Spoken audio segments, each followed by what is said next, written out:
उस आदमी के पैर इतने विशाल थे कि जो भी उन्हें देखता उसे लगता मानो उसके पैर 30 फीट लंबे हों। गांव वाले उसे इंसान नहीं मानते थे, वे उसे एक राक्षस समझते थे। वे उसका मजाक उड़ाते थे और आखिरकार उन्होंने उसे गांव से बाहर निकाल दिया। लेकिन एक दिन उसके विशाल पैरों ने जमीन के बहुत नीचे गहरी कंपन महसूस की। उसे एहसास हुआ कि एक बहुत बड़ा भूकंप आने वाला है। अपना सारा कामकाज छोड़कर वह अपनी पूरी ताकत से गांव की ओर दौड़ा। जब वह गांव पहुंचा तो वह जोर से चिल्लाया, सब लोग अभी गांव छोड़ दो, एक बहुत बड़ा भूकंप आने वाला है। लेकिन किसी ने उसकी बात पर विश्वास नहीं किया। गांव वालों को लगा कि वह पागल हो गया है। हालांकि उस गांव में च्याओ नाम की एक छोटी बच्ची रहती थी। वह उसकी इकलौती दोस्त थी और ली उस आदमी का नाम उसे किसी भी हालत में वहां मरने के लिए नहीं छोड़ सकता था। गांव वालों ने उसे डंडों से घेर लिया और उसकी तरफ बढ़ने लगे। घबराकर एक घर में घुसा, उस छोटी बच्ची को गोद में उठाया और उसे लेकर गांव से बाहर भाग गया। उसे भागता देख सभी गांव वाले उसके पीछे दौड़ता रहा और अंततः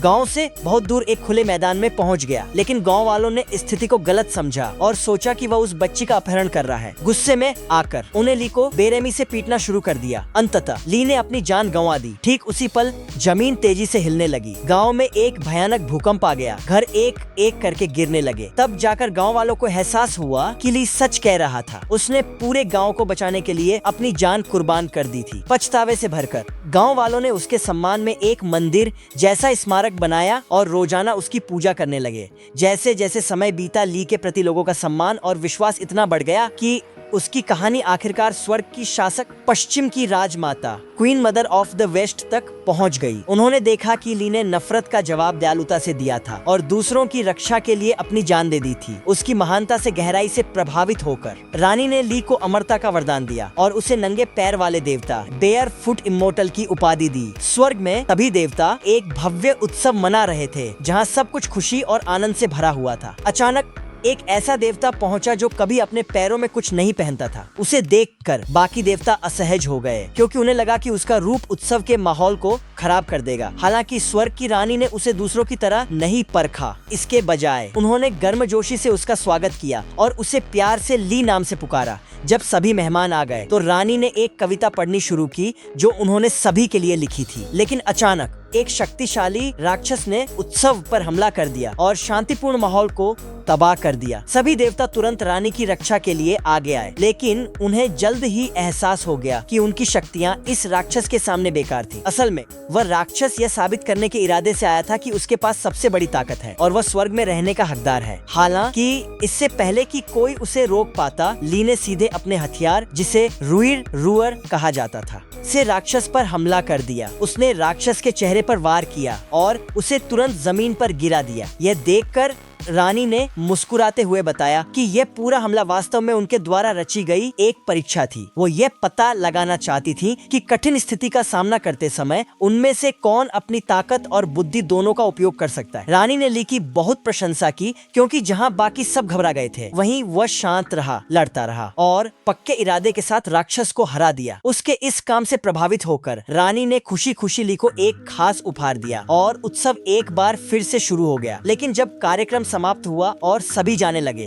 तो ली को अचानक कुछ अजीब सा महसूस हुआ। यह सोचकर कि शायद कोई और हमला हो सकता है, उसने अपना हथियार रुई निकाल लिया ताकि वो खुद को बचा सके। लेकिन उसकी थोड़ी सी लापरवाही की वजह से रुई उसके हाथ से फिसल गया और सीधे धरती पर जा गिरा। यह देखकर ली बहुत घबरा गया क्योंकि स्वर्ग के नियमों के अनुसार किसी भी देवता को धरती पर जाने की अनुमति नहीं थी। वह जानता था कि इस नियम को तोड़ने पर उसे भयानक सजा मिल सकती है, लेकिन फिर भी उसने नीचे जाने का फैसला किया क्योंकि उसे अपना सबसे कीमती हथियार वापस चाहिए था। धरती पर पहुंचने के बाद ली की मुलाकात पेन नाम की एक लड़की से हुई जो पेड़ की एक डाल पर फंसी हुई थी। ली ने उसे सुरक्षित नीचे उतरने में मदद की और फिर अपना परिचय दिया। उसने बताया कि वह स्वर्ग का एक देवता है और उसका दिव्य हथियार गलती से धरती पर गिर गया है। पेन ने उसे अपने गांव के मुखिया के पास ले जाने का फैसला किया ताकि वह उसका हथियार वापस पाने में मदद कर सके। लेकिन जब वे गांव पहुंचे तो अचानक राक्षसों के एक समूह ने हमला कर दिया क्योंकि वे गांव का सबसे मूल्यवान खजाना चुराना चाहते थे। ये खजाना वास्तव में एक रहस्यमयी जादुई वस्तु थी। बिना किसी हिचकिचाहट के ली आगे बढ़ा और अपनी पूरी ताकत से सभी राक्षसों से लड़ा। उसने एक खतरनाक मकड़ी वाले राक्षस को उसी के जालों में फंसाकर हरा दिया और उसके बाद उसने एक और बेहद शक्तिशाली राक्षस का सामना किया जिसकी भयंकर बदबू ही बड़े बड़े योद्धाओं को बेहोश करने के लिए काफी थी। ली की इस अद्भुत शक्ति को देखने के बाद गांव वालों ने सम्मान के साथ उसका स्वागत किया और गांव के मुखिया ने उसके सम्मान में एक विशेष दावत का आयोजन किया। दावत के दौरान ली ने उनके खजाने के बारे में पूछा और मुखिया ने बताया कि कुछ महीने पहले आसमान से एक सुनहरी रोशनी सीधे एक पहाड़ पर गिरी थी। उस रहस्यमय घटना के बाद पूरे गांव में शांति फैल गई और सभी ने मिलकर उस वस्तु की रक्षा करने का फैसला किया। वह खजाना पहाड़ की चोटी पर एक गुफा के अंदर छिपाया गया था जहां गांव वालों ने कई खतरनाक जाल बिछा रखे थे ताकि कोई भी राक्षस उसे कभी चुरा न सके। यह सुनकर ली तुरंत समझ गया कि वे जिस खजाने की रक्षा कर रहे थे वह वास्तव में उसका दिव्य हथियार रुइड ही था। उसने मुखिया को बताया कि वह वस्तु उसकी है और वह केवल उसे वापस लेने के लिए धरती पर आया है। सच्चाई सुनकर हर कोई हैरान रह गया, लेकिन मुखिया ने शांति से जवाब दिया, भाई अगर यह सच में तुम्हारा है तो तुम्हें यह वापस मिल जाएगा। हालांकि सच्चाई कुछ और ही थी। मुखिया का उस खजाने को वापस करने का कोई इरादा नहीं था। इसके बजाय उसने अचानक ली को पकड़ लिया और उसे भारी जंजीरों से बांध दिया। ली ने भागने की कोशिश की, लेकिन गांव वालों ने उसे एक खास तरह की शराब पिलाई जिससे देवताओं और राक्षसों दोनों की शक्तियां कमजोर हो जाती थी। उसके बाद गांव वालों ने आसमान से बिजली बुलाने और ली पर उसका इस्तेमाल करने के लिए एक काले जादू अनुष्ठान की तैयारी की। लेकिन अचानक आसमान से आग बरसने लगी जिससे गाँव के कई घरों में आग लग गयी।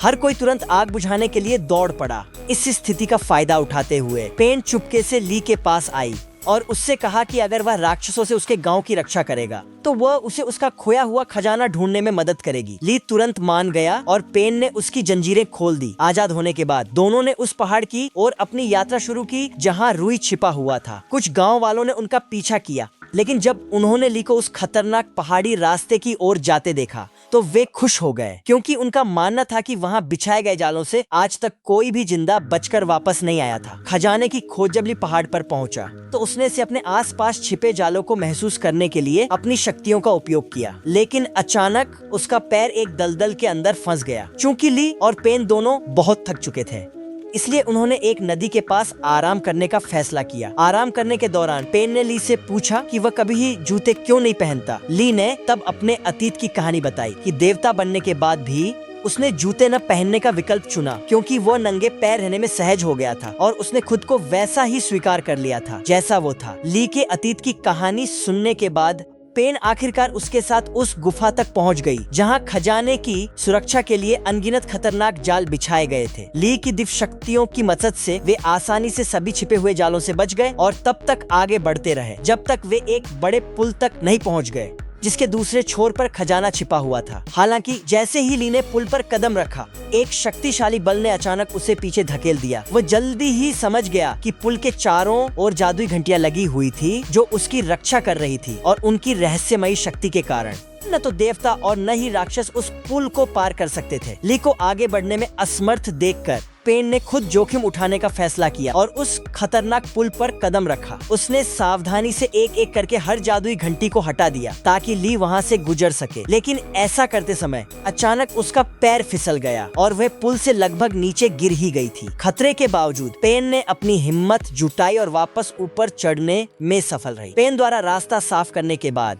ली ने आखिरकार बिना किसी कठिनाई के पुल पार कर लिया और वे एक साथ गुफा में और अंदर चले गए। जल्द ही उन्हें एक रहस्यमयी वस्तु मिली जो चमकीली सुनहरी रोशनी से चमक रही थी। उस रोशनी को देखकर ली को यकीन हो गया कि उसे आखिरकार अपना खोया हुआ हथियार रुइर मिल गया है। लेकिन जब वह सुनहरी चमक गायब हुई तो ली का उत्साह उलझन में बदल गया क्योंकि रुइर की जगह उन्हें वहाँ एक सुनहरा अंडा मिला। ठीक उसी पल कई राक्षस वहां आ गए क्योंकि वे भी ली के हथियार की तलाश कर रहे थे। चूंकि वह अंडा ली के किसी काम का नहीं था और उसे लगा कि यह वह चीज नहीं है जिसे वह ढूंढ रहा था, उसने उसे राक्षसों को सौंप दिया जो खुशी खुशी उसे लेकर वहां से चले गए। यह देखकर पेन आगबबूला हो गई क्योंकि वो सुनहरा अंडा वास्तव में उसके पूरे गांव का सबसे कीमती खजाना था। उसने ली से हाथ जोड़कर विनती की कि वो खजाने को वापस लाने और उसे गुफा के अंदर सुरक्षित रखने में उसकी मदद करे, लेकिन ली ने उसके अनुरोध को अनसुना कर दिया क्योंकि उसका पूरा ध्यान केवल रुइर को ढूंढने पर था, पेन की भावनाओं के बारे में सोचे बिना। वो उसे अकेला छोड़कर अपनी यात्रा पर आगे बढ़ गया। सच्चाई का सामना अगले दिन जब ली गांव लौटा तो गांव वालों ने तुरंत उसे घेर लिया और पकड़ लिया। गांव के मुखिया ने एक बार फिर आकाशीय बिजली बुलाने और उसे सजा देने की तैयारी शुरू कर दी। जैसे ही अनुष्ठान शुरू हुआ, शक्तिशाली बिजली बार बार ली पर गिरने लगी, लेकिन क्योंकि वो अमर था इसलिए उन हमलों से उसे कोई नुकसान नहीं हुआ। उसके शरीर पर एक खरोंच तक नहीं आई और इस चमत्कार को देखने के बाद सभी गांव वालों को आखिरकार एहसास हो गया कि ली सच में एक देवता है। उन्होंने तुरंत सम्मान के साथ उसके सामने सिर झुका लिया। हालांकि गांव की एक बूढ़ी औरत आगे आई और बोली कि ली उनके सम्मान के लायक नहीं है क्योंकि उसने पेन को अकेला छोड़ दिया था, जब सिर्फ इसलिए क्योंकि उससे केवल अपना हथियार राक्षसों से लड़ रही थी, और ये सिर्फ इसलिए क्योंकि उससे केवल अपना हथियार वापस पाने में दिलचस्पी थी। ये शब्द सुनकर ली को आखिरकार अपनी भारी गलती का एहसास हुआ। वे समझ गया कि पेन गांव के खजाने को वापस लाने के लिए अकेले ही पहाड़ पर रुकी थी और उसने अपनी जान तक जोखिम में डाल दी थी। इसी बीच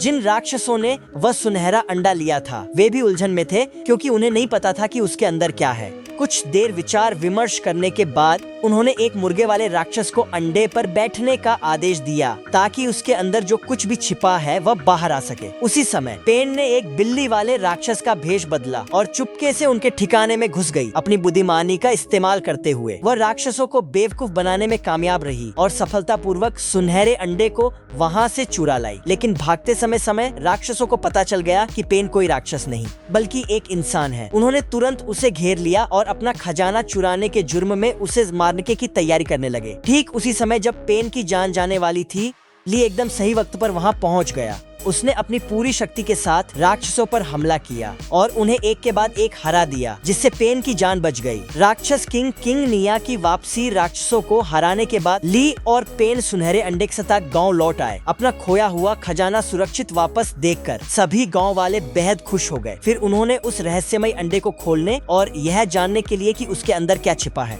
एक विशेष पूजा की। लेकिन जैसे ही अंडा टूटा, उसमें से किंग निया नाम का एक बेहद शक्तिशाली राक्षस बाहर निकला। ली ने उससे तुरंत पहचान लिया कि यह वही राक्षस है जिसे उसने स्वर्ग में उत्सव के दौरान हराया था। निया ने बताया कि वह एक समय स्वर्ग में रहने की अनुमति पाने वाला इकलौता राक्षस था, लेकिन बाकी देवता हमेशा उसके साथ बुरा व्यवहार करते थे और उसे नीचा दिखाते थे। उत्सव के दौरान जब उसने देवताओं पर हमला किया तो उसे लगता था कि वे सब एक जैसे ही हैं। इसीलिए उसने यह समझे बिना कि ली वास्तव में कौन था, उस पर भी हमला कर दिया था। हालांकि ली ने रुइर का उपयोग करके उसे हरा दिया था, जिसके कारण निया स्वर्ग से नीचे गिर गया और एक सुनहरे अंडे में बदल गया, जो बाद में गांव वालों को मिला था। गांव वालों का मानना था कि यह अंडा एक आशीर्वाद है जो उनके गांव की रक्षा करता है, इसलिए उन्होंने महीनों तक इसे बहुत संभाल कर रखा था। लेकिन अब जब निया वापस आ गया था तो वह तुरंत उनके खिलाफ हो गया और उसने गांव को तबाह करना शुरू कर दिया। ली उठ खड़ा हुआ और उसने उसे रोकने की कोशिश की, लेकिन धरती पर आने के बाद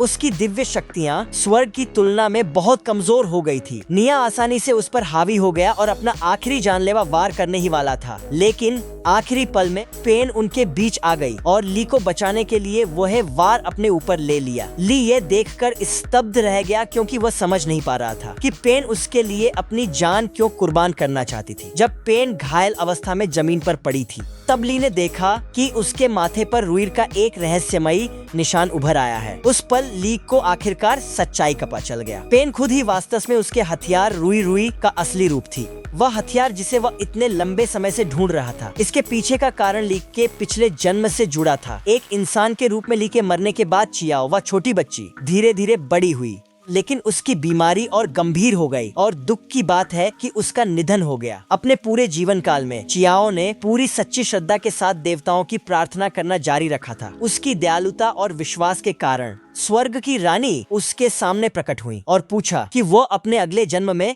क्या बनना चाहती है। चियाओ ने बड़ी सरलता से उत्तर दिया कि उसे इस बात से कोई से फर्क नहीं पड़ता कि उसे क्या रूप मिलता है, बस वो हमेशा ली से साथ रहना चाहती है। हालांकि ली पहले ही एक देवता बन चुका था, इसलिए रानी ने चियाओ को ली के सबसे शक्तिशाली दिव्य हथियार रुइर में बदल दिया ताकि वे एक दूसरे रूप में फिर से मिल सकें। अंतिम युद्ध और क्षमा अंततः पेन वापस रुइर में बदल गई। जिससे ली को निया से लड़ने के लिए आवश्यक शक्ति मिल गई। ली और निया के बीच एक भीषण लड़ाई शुरू हुई और एक कड़े संघर्ष के बाद ली ने रुई की शक्ति का उपयोग किया और आखिरकार उस राक्षस को हरा दिया। लड़ाई खत्म होने के तुरंत बाद स्वर्ग की रानी अन्य देवताओं के साथ वहां पहुंची। चूंकि ली ने नियम तोड़े थे और बिना अनुमति के धरती पर आया था, इसलिए रानी उसे सजा देने के लिए तैयार थी। ली ने अपनी गलती मान ली और जो भी सजा उसे मिलने वाली थी उसे स्वीकार करने के लिए तैयार था। लेकिन तभी सभी गांव वाले आगे आए और उन्होंने रानी के सामने हाथ जोड़कर सिर झुका लिया। उन्होंने रानी से विनती की कि वह ली को माफ कर दें, क्योंकि उसने उनके गांव की रक्षा की थी और उन्हें राक्षसों से बचाया था। गांव वालों की सच्ची बात से सुनकर रानी ने आखिरकार ली को माफ करने का फैसला किया। हालांकि जब वह निया को उसके बुरे कर्मों की सजा देने वाली थी तो ली आगे आया और उसने रानी से उसे भी माफ करने का अनुरोध किया। उसने रानी से निया को एक और मौका देने के लिए कहा ताकि वो अपनी गलतियों को सुधार सके और खुद को बदल सके। ली की दयालुता से प्रभावित होकर रानी ने निया को भी माफ कर दिया और अपने जीवन में पहली बार निया ने गुस्से की बजाय दिल में शांति और राहत महसूस की। अंत में ली ने कुछ और समय उसी गांव में रुकने का फैसला किया ताकि वो उन प्यारे लोगों की रक्षा कर सके और यह सुनिश्चित कर सके कि कोई भी राक्षस अब उन्हें कभी परेशान न करे।